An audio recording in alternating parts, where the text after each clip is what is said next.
Hello friends, मैं शेख इमरान, मैं आपका अकाउंट टीचर। आज हम पढ़ेंगे रॉयल्टी अकाउंटिंग। अभी तक हमने बहुत फाइनल अकाउंट, बहुत से यूट्यूब वीडियो को आपने बहुत सारा प्यार दिया। ठीक है, रॉयल्टी अकाउंट के बेसिक कंसेप्ट हम डिस्कस करेंगे। रॉयल्टी अकाउंट क्या होता है, रॉयल्टी अकाउंटिंग में कौन सी बेसिक कंसेप्ट है, इसलिए एक छोटा सा प्रयास है आप सबको समझ में आए रॉयल्टी अकाउंटिंग क्या होता है। एक्चुअली रॉयल्टी अकाउंटिंग में दो इंपॉर्टेंट कंसेप्ट होते हैं बच्चों। एक होता है लैंडलॉर्ड और एक होता है लेसी। एक होता है लैंडलॉर्ड, एक होता है लेसी, इसको हम टेनेंट भी कहते हैं। आगे आगे आपको सब चीज़ें क्लियर हो जाएगी, इसलिए मैं आपको प्यार से समझाऊंगा, तो फिक्र ना करें। Tenant, landlord. एक्चुअली सपोज मैंने कोई बुक लिखी है, पर मुझे उसको बेचना है, तो मैं बेच नहीं कर सकता डोर टू डोर जाकर। तो मैं क्या करता हूँ, एक पब्लिकेशन के पास जाता हूँ, उसको बुक पब्लिश करने के लिए बोलता हूँ। फिर पब्लिकेशन क्या करता है, बुक्स को पब्लिश करता है, उसको बेचता है। बेचने के बाद मैंने बुक लिखी थी तो कुछ पैसे मिलेंगे, इसको कहते हैं रॉयल्टी। सपोज एक सिंगर है जिसने गाना गाना वो मूवी में कोई सेलेक्ट करना है, तो जितने बार वो गाना आगे जाएगा, सेलेक्ट किया जाएगा, तो सिंगर को क्या मिलेगा, पैसे मिलेंगे, इसको कहते हैं रॉयल्टी। कोई एक बच्चा है, साइंस का बच्चा है, जिसने क्या किया, एक पेटेंट बनाया, कुछ नया आविष्कार किया, तो पेटेंट जितना भी यूज होगा उसको मिलेगा कुछ पैसे, जिसको कहते हैं रॉयल्टी। उसके बाद कोई एक माइनिंग है, खदान है, कोई खदान लग गई हमारे पास, तो मैं क्या किया, उसको रेंट पर दिया, तो जितना वो खदान से जितना भी गुड्स निकलेगा, जितना भी मिलेगा, तो उसकी मुझे मिलेंगी रॉयल्टी। तो ये होती है रॉयल्टी। एक्चुअली रॉयल्टी के 3 टाइप्स होते हैं, कॉपीराइट रॉयल्टी, टेनेंट रॉयल्टी और माइनिंग रॉयल्टी। कॉपीराइट रॉयल्टी होता है सिंगर आर्टिस्ट के लिए, जो गाने बनाते हैं, जो आर्टिस्ट करते हैं, वो होती है कॉपीराइट रॉयल्टी। उसके बाद दूसरी होती है पेटेंट रॉयल्टी। कोई इन्वेस्टर, कोई साइंटिस्ट कोई आविष्कार करता है, तो उसके लिए होती है पेटेंट रॉयल्टी। उसके बाद नेक्स्ट वाली रॉयल्टी आती है mining royalty, is related to mining, खदान। ये 3 टाइप्स की रॉयल्टी होती है। सब हम चीज़ें देखेंगे, आप समझो। तो डेफिनेशन देखेंगे, what a lessee pays to a lessor. Lessee lessor को पे करता है। लेसी मतलब कौन, जिसने रेंट पर लिए। लेसर मतलब कौन, landlord, owner of the particular books, singing artist या रॉयल्टीज को हम कहते हैं। तो definition, what a lessee pays to a lessor for a use of any right. Lessee क्या करता है, लेजर को पे करता है। लेजी मतलब क्या, जो यूज कर रहा है। लेजर मतलब क्या, owner. The use of any right, copyright, franchises और एनी एसेट। मतलब लेसर को पे करता है। किस लिए पे करता है, क्योंकि वो एसेट यूज़ करता है, क्योंकि वो फ्रेंचाइजी लेता है, क्योंकि कॉपीराइट लेता है, क्योंकि वो राइट लेता है। ये हुई डेफिनेशन। ओके, आगे मैंने आपको जैसे कहा, copyright is for right. Copyright क्या है, राइट है, अधिकार है, लेना। ओके, फ्रीडम ऑफ स्पीच जैसे हमारा राइट है, कॉन्स्टिट्यूशनल राइट है, वैसा कॉपीराइट इज ऑल्सो राइट। तो कॉपीराइट रॉयल्टी, ऑथर और सिंगर, जैसे मैंने कहा चेतन भगत का एग्जांपल हम लेंगे। उसने हाफ गर्लफ्रेंड की बुक बनाई, हाफ गर्लफ्रेंड बुक का नाम है, उसने बनाई। तो उसने क्या किया, पब्लिकेशन को बुक दिया, पब्लिकेशन ने क्या किया, उसको पब्लिश किया, और सम 5 रुपये 10 रुपये हर बुक पे किसको मिलते गए, चेतन भगत को मिलते गए। और सिंगर कोई गाना गाता है, तो जितना गाना वो पॉपुलर होगा उतना सिंगर को पैसे मिलेंगे। ये आता है कॉपीराइट रॉयल्टी में। उसके बाद पेटेंट रॉयल्टी में आते हैं साइंटिस्ट लोग जो भी आविष्कार करते हैं, कोई पेटेंट लाते हैं, तो उसका जितना यूज़ होगा, जितना वो पॉपुलर होगा, तो उसको मिलेंगी पेटेंट रॉयल्टी। और ज़्यादा हमारे सिलेबस पॉइंट ऑफ व्यू से हम देखेंगे माइनिंग रॉयल्टी। कोई माइन है, वो यूज़ करने पर उसका ओनर कौन होता है, लैंडलॉर्ड होता है। तो ये माइनिंग रॉयल्टी से रिलेटेड कंसेप्ट हुई। तो 3 रॉयल्टी है हमारे पास, copyright royalty, patent royalty and mining royalty. Okay, royalty के हम देखेंगे क्या नेचर होते हैं, क्या इंपॉर्टेंट है रॉयल्टी में। तो पहला है payment for right. Payment for right, जो लेसी होता है, जिसने रेंट पर लिया है पर्टिकुलर असेट्स को, या जो गाना लोगों को सुना रहा है, जो पेटेंट लोगों को बता रहा है, वो हुआ लेसी। तो वो पेमेंट करेगा, जितना गाना बजेगा उतना वो पेमेंट करेगा, जितना माइनिंग यूज़ करेगा उतना वो पेमेंट करेगा, जितना पेटेंट यूज़ करेगा उतना पेमेंट करेगा। पेमेंट करना पड़ता है, तो payment for right, not for goods. Landlord के और लेसी के बीच में जो भी कॉन्ट्रैक्ट होता है, जो भी एग्रीमेंट होता है, ये होता है मिनिमम रेंट का और शॉर्ट वर्किंग का। मिनिमम रेंट और शॉर्ट वर्किंग हम आगे देखेंगे।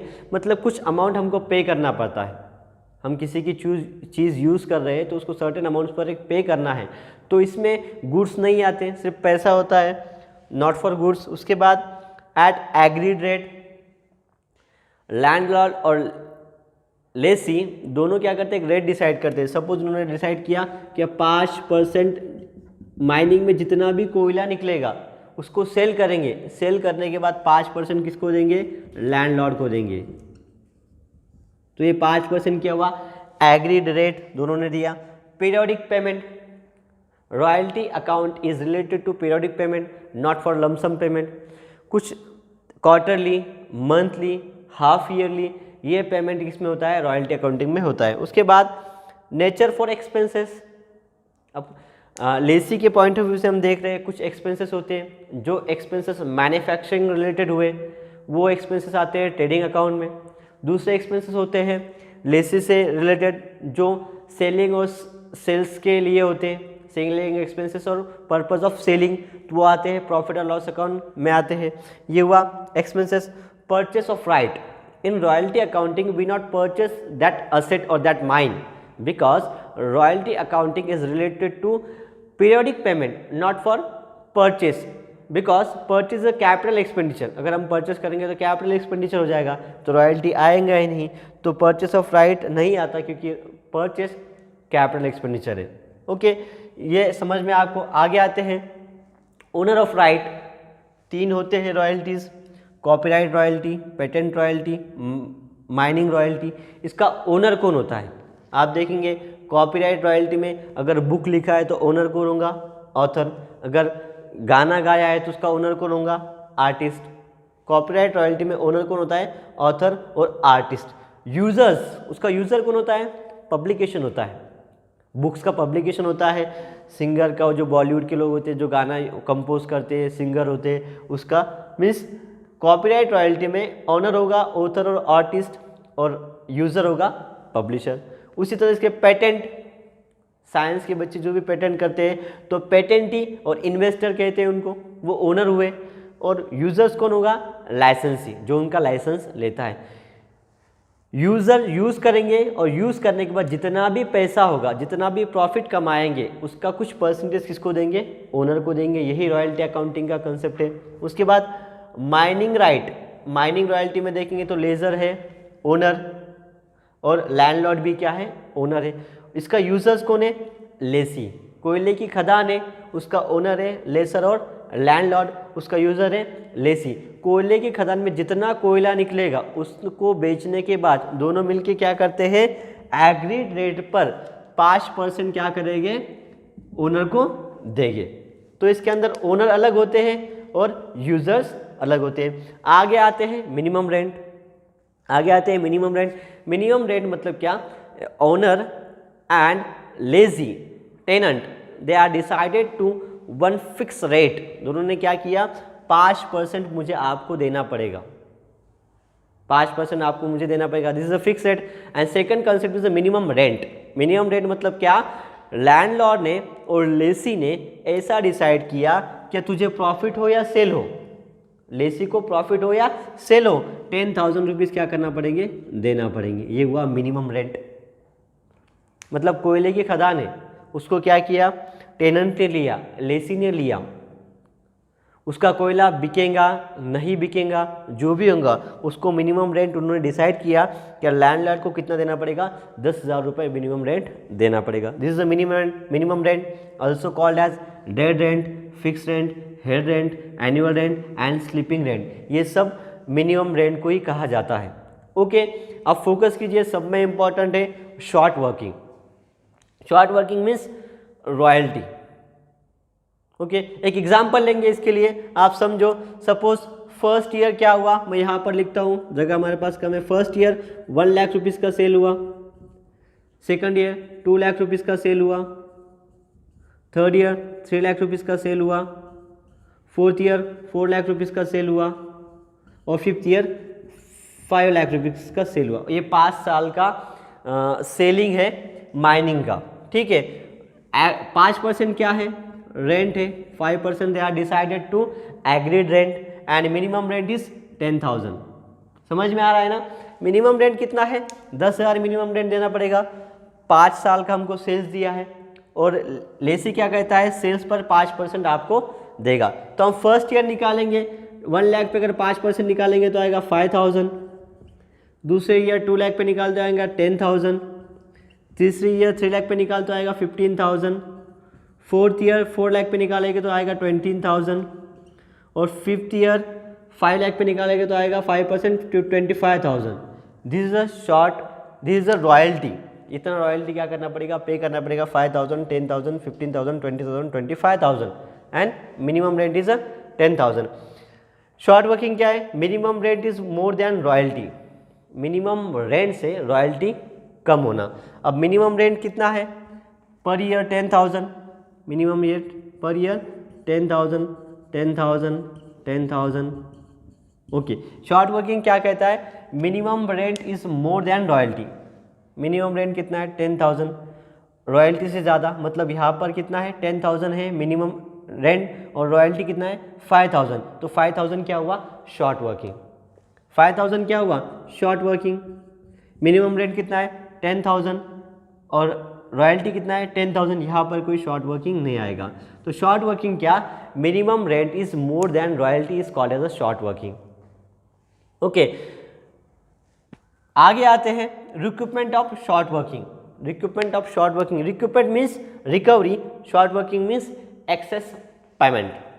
अब ये बहुत इंपॉर्टेंट है, आखिरी के 2 मिनट आप समझिए। पहले साल क्या करना है, लेसी को 10,000 रुपीज़ देना है, क्योंकि दोनों डिसाइड करते हैं whichever is more is to be applicable. जो ज़्यादा रहेगा वो कौन लेगा, लैंडलॉर्ड लेगा। तो पहले साल रॉयल्टी कितना है, 5,000, दूसरे साल 10,000, तीसरे साल 15,000, चौथे साल 20,000 एंड 5वें साल रॉयल्टी कितना है, 25,000। मिनिमम रेंट कितना है, 10,000। पहले साल रॉयल्टी 5,000 है, मिनिमम रेंट 10,000 है, तो पेबल कौन सा होगा, 10,000। तो 5,000 रुपये क्या हुए, शॉर्ट वर्किंग हुई। दूसरे साल पेबल है, शॉर्ट रॉयल्टी है 10,000, मिनिमम रेंट है 10,000, पेबल कौन सा होगा, विच एवर इज मोर, मतलब 10,000। थर्ड ईयर में आते हैं, थर्ड ईयर में शॉर्ट वर्किंग कितना है, सॉरी थर्ड ईयर में रॉयल्टी कितना है, 15,000 और मिनिमम रेंट कितना है, 10,000। पर यहाँ पर कितना देना है, 15,000 देना है, पर एक्चुअली हम देंगे कितना, 10,000 ही हम पे करेंगे, क्योंकि हमने फर्स्ट ईयर में जो लॉस सफ़र किया है लेसी ने, फर्स्ट ईयर में जो उसको लॉस हुआ है 5,000 रुपये का, वो क्या करेगा, इसमें से लेस करेगा। थर्ड ईयर कितना देगा, 10,000 ही देगा। देना कौन सा है, विच एवर इज मोर, जो ज़्यादा है वो। पहले साल 10,000 दिया, दूसरे साल 10,000 दिया, तीसरे साल 15,000 देना चाहिए थे, पर नहीं देगा, क्योंकि फर्स्ट ईयर में जो 5,000 रुपये शॉर्ट वर्किंग हुआ है उसको यहाँ पर क्या करेगा, रिकवर करेगा। फोर्थ ईयर कितना देगा, 20,000, क्योंकि हमने सब रिकवर कर लिया। और फिफ्थ ईयर कितना देगा, 25,000। ये जो हमने रिक्रूटमेंट किया है, यहाँ पर एडजस्ट किया, इसको कहते हैं रिक्रूटमेंट ऑफ शॉर्ट वर्किंग। आगे surplus, surplus means excess of royalty और मिनिमम रेंट। अगर रॉयल्टी ज़्यादा होती है मिनिमम रेंट से, यहाँ पर देखिए रॉयल्टी है 15,000, मिनिमम रेंट है 10,000, यहाँ पे है रॉयल्टी 20,000, मिनिमम रेंट 10,000, तो ये क्या हुआ, सरप्लस हुआ। आगे कहता है सरफेस रेंट। अगर मैंने कोई माइनिंग ली, उसके बाजू में कोई ग्राउंड है, सरफेस है, उसका रेंट मुझे अलग से देना पड़ता है, उसका अलग से रेंट मुझे देना पड़ता है। ये आउटपुट से रिलेटेड नहीं होगा, ये क्या होता है, मिनिमम रेंट या शॉर्ट वर्किंग में ऐड होता है। उसके बाद सब लीज, सब लोग, मैंने कुछ लीज ली थी, उसको मैंने और किसी को लीज पर दिए, ये कंसेप्ट भी आ गया हमको है। लैंडलॉर्ड मीन्स एक्चुअल ओनर, और टेनेंट मीन्स जो यूज़ करता है उस माइनिंग को, उस गाने को, उस पेटेंट को, ये होता है लैंडलॉर्ड। तो हमको ज़्यादा से ज़्यादा क्वेश्चन माइनिंग पे ही आते हैं। उम्मीद है आपको ये समझ में आएगा। थैंक यू सो मच, मिलेंगे नेक्स्ट लेक्चर में। Bye bye, have a nice day.